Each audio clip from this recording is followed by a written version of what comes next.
Good morning, Internet. I am Matt Buyak, and in this, my first video in over a year, I'll be taking a look at the 61st problem from the Project Euler Problem Archive. This problem asks a question about so-called figurate numbers, those which, in some sense, correspond to regular polygons. You've likely heard of square numbers and perhaps triangular numbers, but don't worry if you've never heard of hexagonal or heptagonal numbers. The problem statement helpfully includes all the formulas we'll need. Now, in particular, we're asked to find an ordered set of 4-digit figurate numbers with the following properties. First, it must be cyclic. And the problem defines a cyclic set as one in which the last 2 digits of each number in the set are the same as the first 2 digits of the next number in the set. So in this example, we see that the last 2 digits of 1,234 are 3 and 4, and the first 2 digits of 3,456 are 3 and 4. So they match. And just for clarification, the first number in the set is considered next after the last number in the set. So the last 2 digits of the last number in the set have to be the same as the first 2 digits of the first number. The second requirement given by the problem is that the set must consist of 1 triangular, 1 square, 1 pentagonal, 1 hexagonal, 1 heptagonal, and 1 octagonal number exactly. As an example, here is the set which includes the smallest 4-digit figurate number of each of the 6 types. Unfortunately, it isn't cyclic, and so I guess we'll have to do a bit more work to find our answer. Now, as with many Project Euler problems, we're going to tackle this one with a brute force or search-based approach. This is often described as an approach where you just try every possible answer until you find the right one. But it's easy to get into trouble if you're not careful. Depending on how you implement your search, you might have to wait quite a while for your program to complete. Let me show you an example of an algorithm that will clearly give the right answer, but may take so long to finish, I might actually put out another video before it does. We'll begin by picking a 12-digit number, say 123,456,789,123. Next, we'll take the first 2 digits of our number and duplicate them at the end to get a 14-digit number. Then we split this into 6 4-digit numbers to get a cyclic set, and finally, check each number to see if it is figurate of a distinct type. Unfortunately, it turns out that none of these is figurate.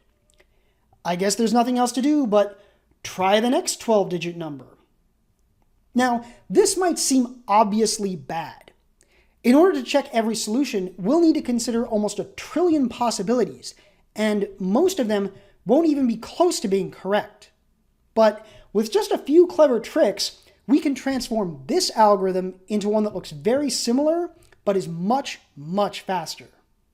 The first trick is to fail fast. Instead of building a complete solution and then checking to see if it's correct, we should be building our solution piece by piece, checking after each step to make sure our candidate solution is still viable. That way we can throw it out and try something different as soon as we see it's impossible. Think about the previous example. When should we have known that 1, 2, 3, 4, 5, 6, 7, 8, 9, 1, 2, 3 was impossible? The answer is before we even got started.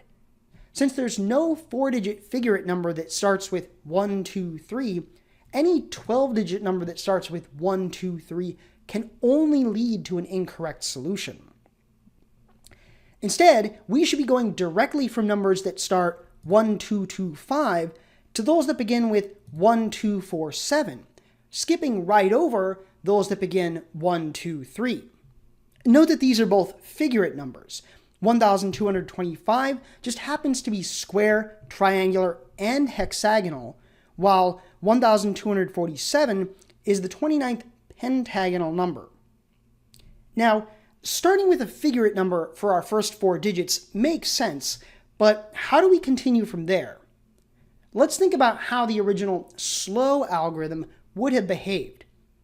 At some point, possibly after a very long time, it will consider the 12-digit number 124,700,000,000, which is the first that begins with the digits 1, 2, 4, 7. Clearly, this is not a solution. Not only is 4,700 not figurate, but 0 isn't even a 4-digit number. So when would the slow algorithm next consider a solution that isn't as obviously wrong? The answer is at 124,720,000,000, since 4,720 is an octagonal number.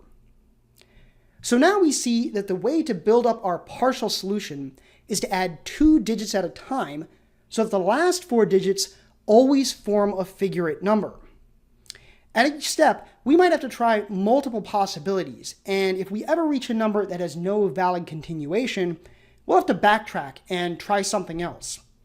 Let's work through an example to see how this plays out. As before, we'll begin with the pentagonal number 1247. In order to continue, we need to find figurate numbers that begin with 4, 7. There are 4 such numbers. The first is 4,720, which, as we know, is an octagonal number. Then we have 4,753 as both a triangular and hexagonal number. We also have 4,761, a square number, and 4,774, a heptagonal number. Note that I've indicated the type of each number in the small subscript in parentheses. Now, the algorithm will eventually consider all these possibilities, but let's just take a look at 4,753 as a triangular number, since that leads to an interesting example. From here, we'll repeat the process and find that we have these 4 options. You'll notice that once again, we have a number that appears as both a triangular and hexagonal number, specifically 5,356. That seems like an unlikely coincidence. See if you can figure out what's going on there. If you can, be sure to post about it down in the comments. In any case, we've already used a triangular number, so we can't use another one. We've also already used a pentagonal number, so 5,370 is also out. Again, we'll pick one of the remaining options and continue. Note that this strategy of exhaustively considering one partial solution before moving on to the next is known as depth-first search. It's an extremely common technique that shows up in numerous algorithms across the field of computer science. Definitely important to know. So now we would like to add either 2,916 or 2,926 to our solution. But we have a problem. One is a triangular number, and the other is a square number, but we've already used both of those types. Since neither of these options is viable, that means that neither is 5,329, and we have to backtrack all the way to 4,753. The only remaining option from there is 5,356, and so we would continue down that route. At this point, I think I've shown you enough to get a feel for the algorithm, but you probably still have questions about where I'm getting these numbers from. It might seem like I'm kind of pulling them out of thin air. How was I able to quickly find all the figurate numbers that begin with 4, 7 or 5, 3? Well, the literal answer is I wrote a program. But the more precise question is, how can our program efficiently answer these kinds of questions? Going back to the problem statement for a moment, we have these formulas for the 6 different kinds of figurate numbers, but it isn't clear how we can use these to find a figurate number that begins with a particular pair of digits. And so this brings us to our second trick, caching. This is also known as pre-calculation or memoization, depending on the context in which it's being used. The idea is that it's expensive to iterate over every possible figurate number to find one that meets our requirements. So instead of doing that at every step of our algorithm, we'll just do it once, and then store the numbers so we can quickly look them up using their first 2 digits. That might look something like this. In this code snippet, we define and initialize a table of 100 vectors, where each vector will store all the figurate numbers that begin with a particular prefix. So for example, we previously encountered the figurate number 1225. It will be stored in the vector at index 12 since its first two digits are 1 and 2. Note that we would actually store it 3 times, once as a triangular number, once as a square number, and once as a hexagonal number, since 1225 is all 3 of those types. If you don't know C++ and the term vector is causing you some confusion, it's a data structure that's similar to an array, except it automatically resizes when you add new items. If you know Python, vectors in C++ behave very similarly to lists in Python. But before we get into the code proper, there's one more optimization I'd like to mention. Our final optimization is to avoid duplicate work. That might seem obvious, but it's easy when using a brute force approach to accidentally consider the same solution multiple times. You might think that you would never fall prey to such a simple mistake, but the truth is that we already have. Let's go back to my example of a cyclic set from the very beginning of the video. We know this isn't actually a solution because none of the numbers are figurate, but let's suppose for a moment that it was. What might we say about this cyclic set? It's the same list of numbers, just rotated one to the left. So if the first cyclic set was a solution, so too must be this one. But does that mean the problem has 2 solutions? No, that's not quite the way to think about it. What it means is that these 2 lists of numbers actually represent the same cyclic set. In fact, all of these do. But up to this point, our algorithm would have considered these separately, resulting in duplicate work. And this is quite typical of how this mistake can occur. You have multiple solutions that at first glance appear to be distinct, but are in fact equivalent. So how do we incorporate this into our algorithm? The trick is to assume, without loss of generality, as the mathematicians would say, that the first number in our list has some distinctive property that must be true of exactly one number in the list. For example, we could assume that our first number is the smallest in the list, and then avoid considering any smaller number as part of our search. You could also do the opposite and assume the first number is largest. But most convenient for our purposes will be to assume that the first number is a particular type of figurate number. We could go with any of the 6, but we'll go with the octagonal numbers since there are the fewest of those. Now, this optimization, particularly with octagonal numbers, is so effective it almost feels like cheating. When combined with the other techniques I've shown, you could actually solve the problem by hand, though it might take you a while. But even if we had chosen the triangular numbers, which turns out to be the worst option, our program will still be plenty fast enough. We'll measure the difference in performance once we've written our code. And speaking of code, let's get into it. Okay, so I've already taken care of some of the preliminaries. I copied over our template directory, so we have our main function. I also copied over that code snippet that I showed you earlier. Another thing I've added is this table of parameters up here. These are going to allow us to calculate our figurate numbers. You might remember we have these formulas that we were given in the problem statement, but these are a little bit unwieldy to work with. We could maybe have a separate function for each one, and then a table of function pointers, but I don't think we want to go down that road. Instead, we'll take advantage of the fact that we can write these formulas in a standard form of sorts. In particular, they can all be written as n times an plus b all over 2 for some values of a and b. For example, square numbers, which you would normally write as n squared, can be written as n times 2n plus 0 all over 2. Kind of a weird way of writing the square numbers, but it conforms to this formula, with a having the value of 2 and b having the value of 0. We can do that with all of these formulas, and that gives us this table here. One other thing I'd like to mention before we get to writing our code, I've also added this enum class here that just is going to introduce named values corresponding to the 6 different shapes that correspond to our figurate numbers. I also have this constant here, num shapes, which is going to have the value 6, as you might have guessed. Now, enumerated values don't implicitly convert to integers in C and C++. And so I've also defined this constant integer here, num shapes, which is going to have the same value as the shape num shapes, so that this explicit conversion here only has to be done once.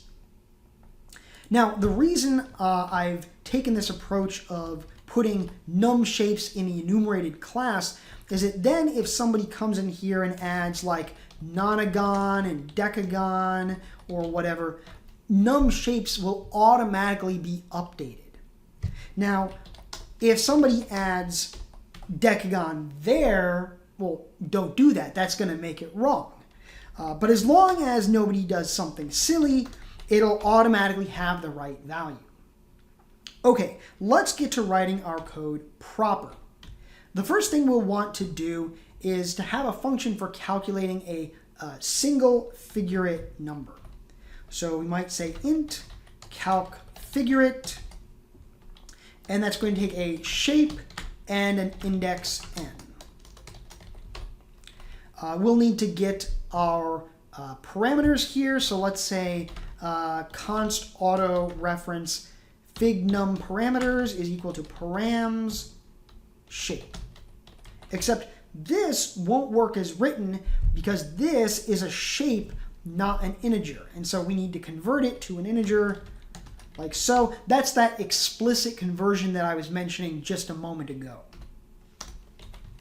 And now we can calculate our number. We just say return n times fnp.a times n plus fnp.b all over 2. That's just that standardized formula that I showed you a moment ago. Okay, so I think the next place to go naturally is to calculate all the 4-digit figurate numbers of a particular type. Since we're not concerned with all the figurate numbers, just those that have 4 digits. And so let's say that's going to return a vector of integers, and we'll call it get 4-digit figurate.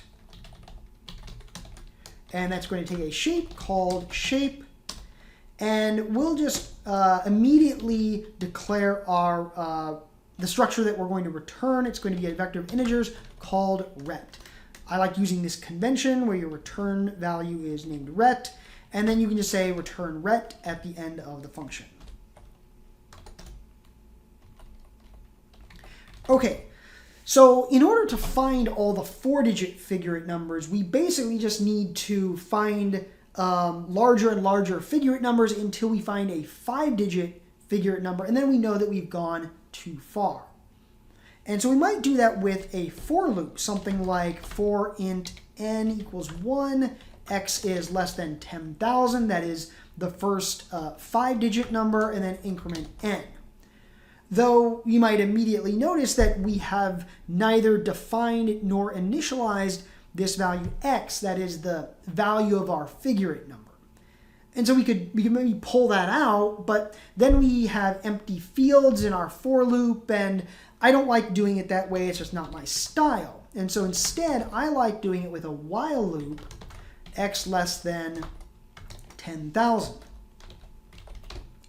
But because we were using a while loop, then we have to do the initialization step before the loop and the update step inside the body of our loop.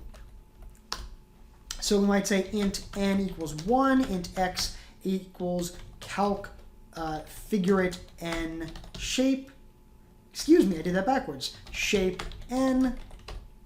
And then in order to update our figurate number, we'll need to increment n and say x equals calc figurate shape n. Okay, so now we just need to make sure that we're not adding any 1, 2, or 3 digit values to our vector. And so we'll say if x is greater than or equal to 1,000, that is, if it has at least 4 digits, only then do we say ret.pushback x, adding it to our return vector. Okay, so that completes that function. Now, it's a little bit awkward to find these figurate numbers. The only way that we can do it is to iterate over all the figurate numbers up to 10,000. And so we'd really like to do this only once. And so the next thing is we're going to cache these results. And so let's say we have a, not a vector, let's say we have an array of vectors, of integers, and there's going to be num shapes vectors, and we want that constant, and let's call that numbers by type. And we're just going to initialize that by calling that function we just wrote 6 times, once for each type of figurate number. So that's going to look something like get 4-digit figurate shape, and then I'm going to leave this blank for just a moment because I want to not that. I want to copy and paste this a bunch of times like so, and now we'll fill this out. So we have triangle, square, pentagon, hexagon, heptagon, and octagon.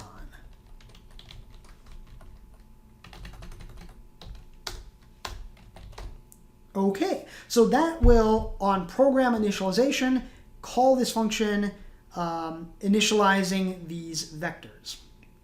And so now in all our, the rest of our code, we can use these cached vectors. Okay, so I think now we're ready to implement that code snippet that I showed you earlier. You'll recall that this is going to be our table of figurate numbers organized by their prefix. And the elements of this table, just to make sure you're aware, are going to be of type table entry. That is, they have both a shape and a value stored in the entry because they're all going to be stored, intermingled. And so if we just stored the value, we wouldn't know what type of figurate number it was when we're using it later in our algorithm. Okay, so in order to initialize this table, we're going to want to grab these vectors that we've stored up here one at a time and iterate over the values and push them into our table here.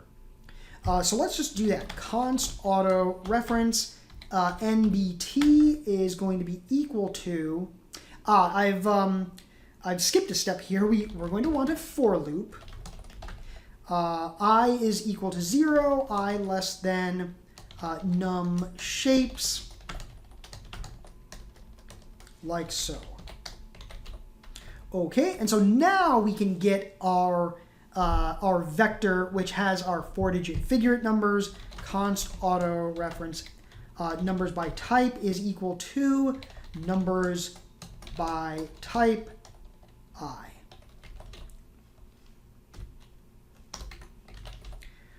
Okay, and so now we're going to want to iterate over the integers in this nbt and push them into our return vector. So let's say for int x in nbt, we're going to want to do something like ret x divided by 100 dot pushback x. This is just getting the vector that corresponds to the first 2 digits of x and adding x to that vector, except this will not work because x is an integer and it's expecting a table entry. So we need to say struct table entry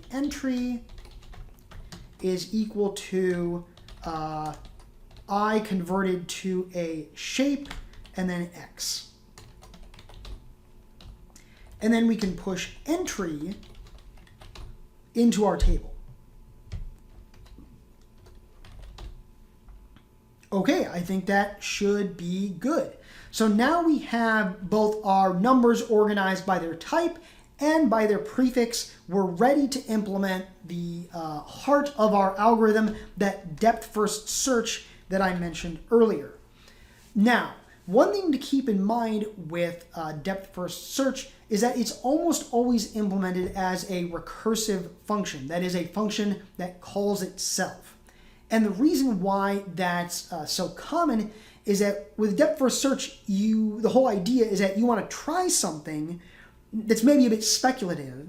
And if it doesn't work out, you want to back up to exactly where you were before and try something else. But that's exactly what a function does. It goes and does some work and then comes back to exactly where you were before. And so it's very natural to implement depth first search recursively. Something to keep in mind while we're implementing this. Okay, so let's think about what we want the prototype for our function to be. Let's call it DFS. That's going to be depth first search. And we'll have it return a Boolean value to indicate whether or not it succeeded. And as an argument, we'll just have it take a reference to a structure that's going to be our partial solution. So the idea is that it's going to take this partial solution that it's given and try to make it a complete and correct solution. And if it succeeds, it returns true. If it fails, it will return false, but also return this partial solution to exactly the state it was in before. You'll notice that this isn't constant. We don't want it to be constant because when we succeed, this needs to have been modified to be complete and correct. But if we don't succeed, we want to return it to the way it was before. Very important. Okay, so a good rule of thumb when you're implementing a recursive function is that very first thing you should think about what is your termination case. What will cause you to stop recursing? And for us, there's two things. One, we want the last two digits of the last number to be the same as the first two digits of the first number. And we want to have 6 numbers, one of each type. We don't need to check the other adjacent numbers, like say the second and third number, to see if they match up between the last two and first two digits, because that's going to be handled just by the way we're building up our solution. That'll make more sense in just a moment. But the point is, in order to check whether we're done, we just need to check first two digits, last two digits, and whether we have all 6 types. So let's say int prefix is equal to p.vals. Excuse me, I'm getting ahead of myself. We haven't even defined this partial structure here. Well, obviously, I've kind of given this away. We're going to need the values in our solution. So let's say partial std vector int vals.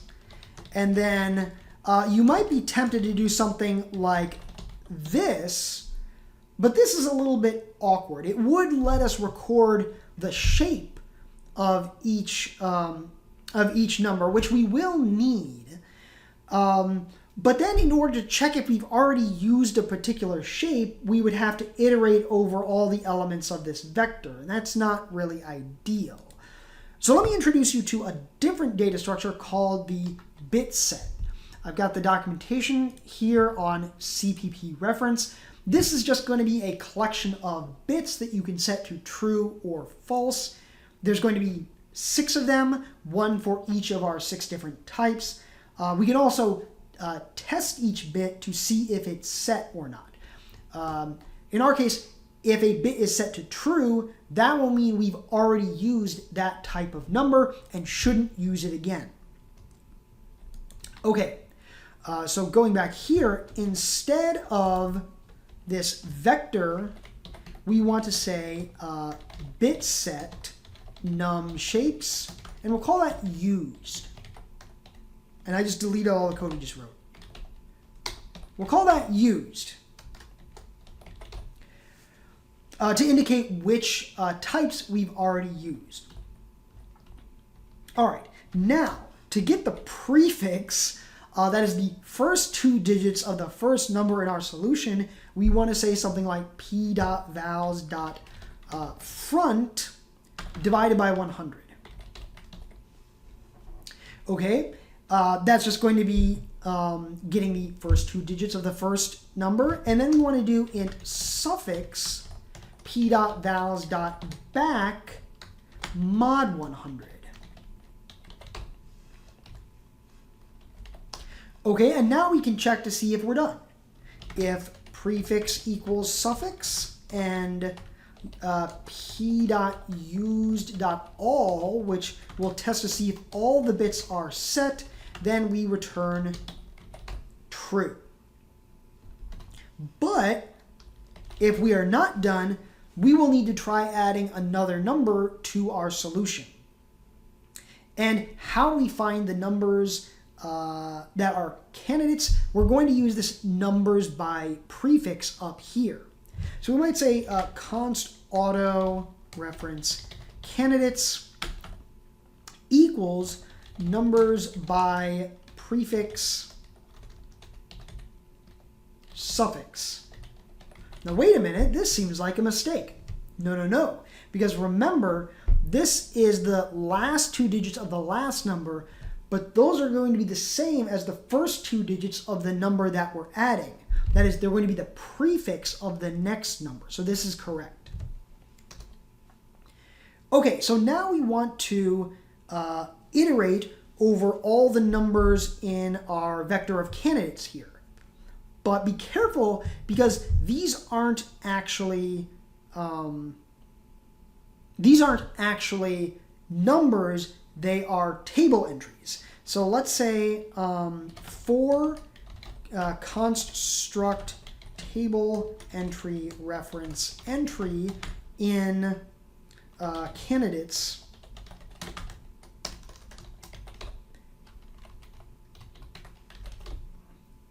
we're going to try adding this to our solution, but we want to first check to see if we've already used a number of this type. So we'll say if entry dot shape is in our bit set, so we'll say p.used.test, then we will continue. That is, try the next number. But again, this is not going to work because shape is an enumerated value. So let's just say bit is equal to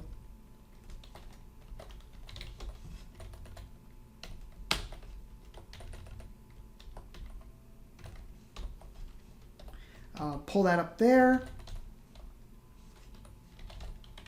just like that. Okay. So if we have not used a number of that type, we want to add that number to our solution. So we'll say p.vals.pushback entry.val and p.use.set bit.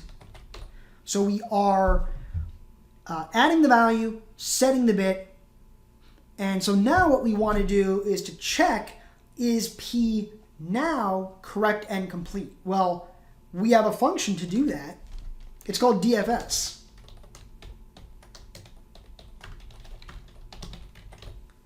So we call recursively into the function that we are in the process of implementing. And if it returns true, that means our solution either was complete and correct or has now been made complete and correct. But if it does not return true, if it returned false, we need to try a different value. But we can't just go right to doing that, because we've already added a new value. We have to back that out first.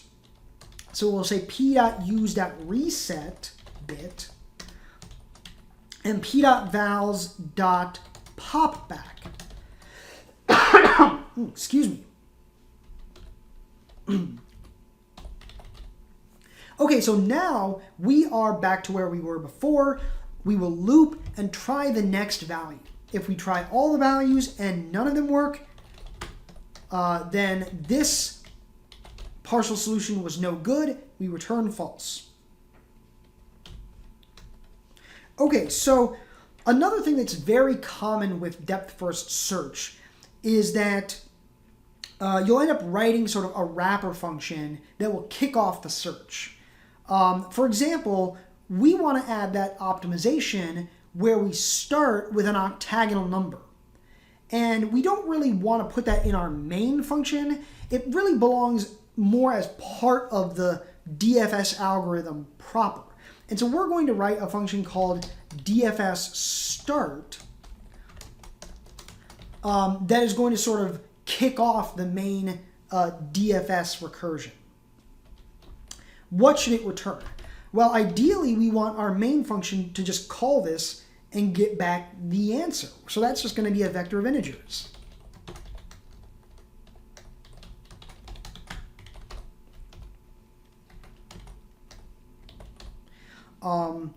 And we're going to need a partial solution to pass into DFS. So let's say struct partial p. That's the other nice thing about having this wrapper function is we don't have to, main doesn't have to worry about creating this. Okay, so we're going to want to get our list of octagonals because those are our candidates for the first number in our solution. But as I mentioned earlier in the video, we're going to want to be able to switch between, say, octagonal numbers and triangular numbers and compare their performance. And so let's say const shape, first shape, maybe first type. We're going to say shape octagon.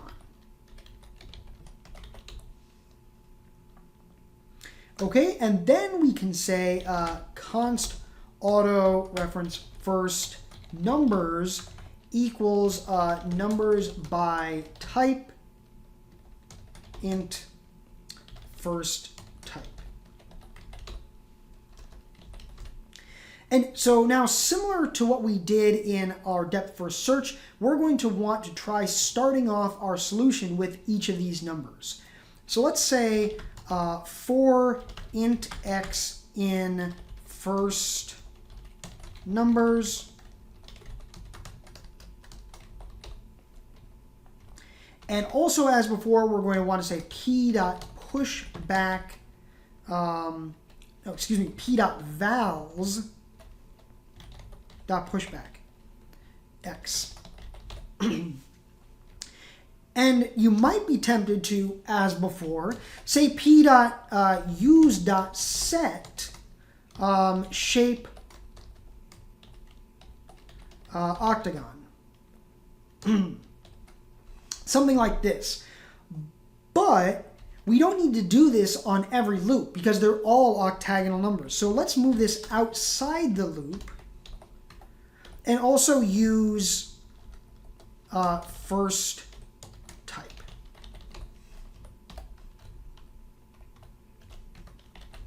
Okay, so now we're ready to call into DFS. So we can say if DFS p return p.vals.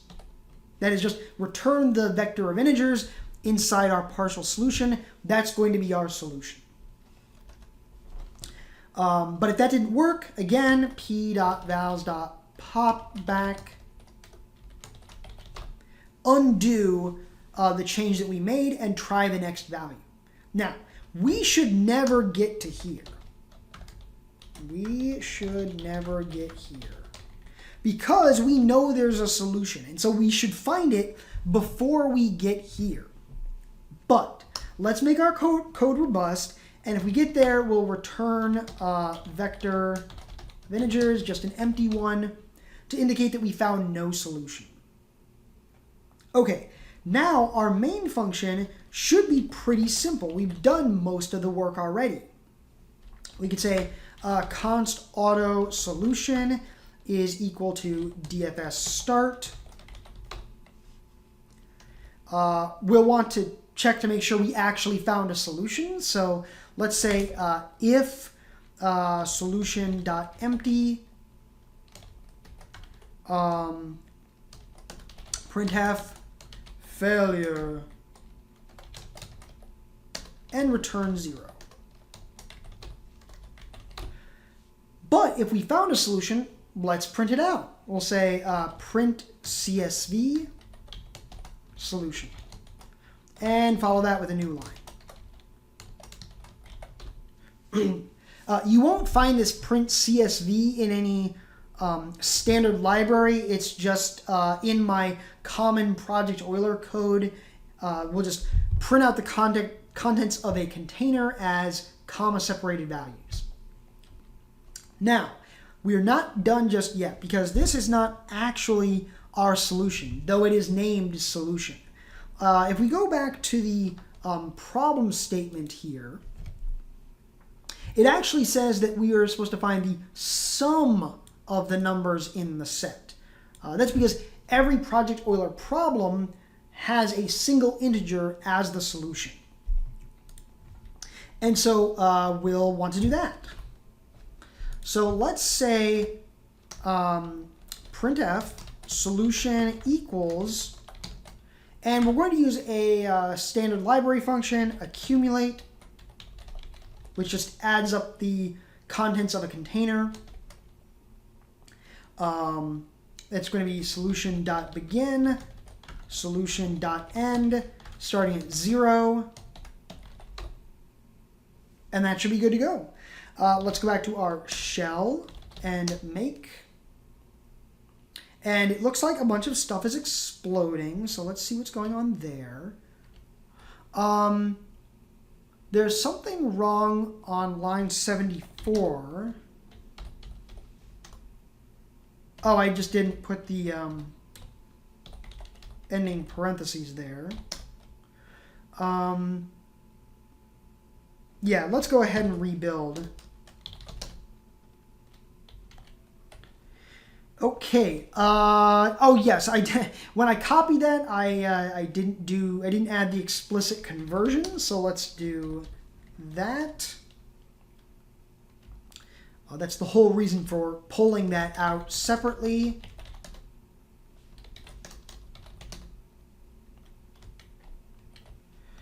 Okay.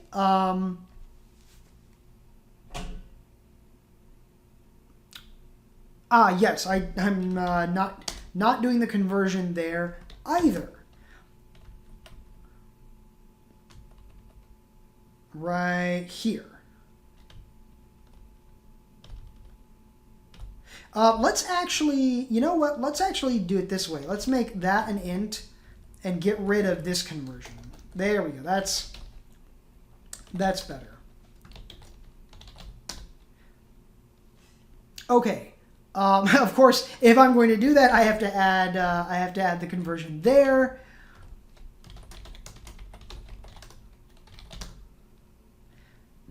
And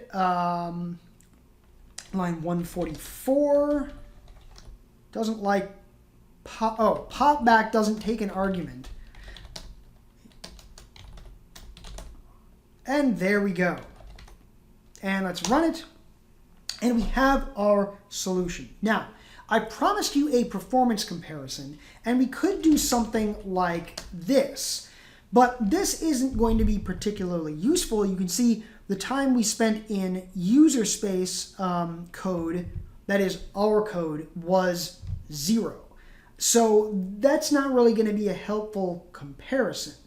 A better way of comparing performance is to see how many times we actually call into our depth first search function. So let's say int count equals 0.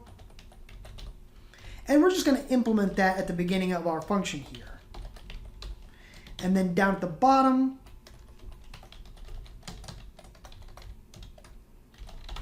whoops, I had an extra quotation there.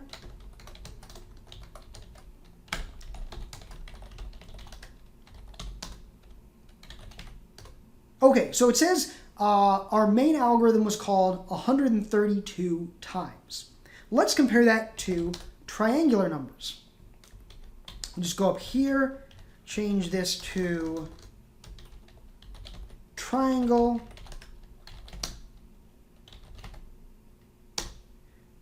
(2,606 invocations. You can see what I mean when I said that you would much rather be solving, if you were going to solve this by hand, you would much rather do it with octagonal numbers than triangular numbers.